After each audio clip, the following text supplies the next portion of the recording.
প্রিয় শিক্ষার্থীরা, আজকে তোমাদের সাথে সাবজেক্ট ভার্ব এগ্রিমেন্ট নিয়ে আলোচনা করব। শুরুতে আমি একটা গুরুত্বপূর্ণ রুলস বলছি তোমাদেরকে। ক্লোজ, জারান এবং ইনফিনিটিভ দিয়ে সাবজেক্ট শুরু হলে ভার্ব সবসময় সিঙ্গুলার হবে।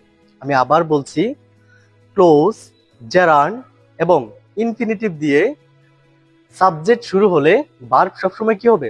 সিঙ্গুলার হবে। এই তিনটার একটা করে উদাহরণ দিচ্ছি।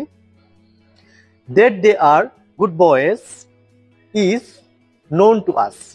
এখানে দেখো বয়েস এর পরে ইজ হচ্ছে। ওকে, দ্বিতীয় উদাহরণটি হচ্ছে reading books makes us happy. এখানে বুকস, তারপরে এখানে কি হচ্ছে?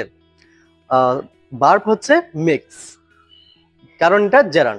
আচ্ছা, 3 নম্বর উদাহরণটি হচ্ছে to help people in crisis is great virtue. এখানে দেখো টু হেল্প, এটা ইনফিনিটিভ দিয়ে সাবজেক্টটা শুরু হয়েছে, তাই এখানে ভার্ব ইজ বসেছে। আশা করছি সবাই বুঝতে পেরেছো। ধন্যবাদ সকলকে।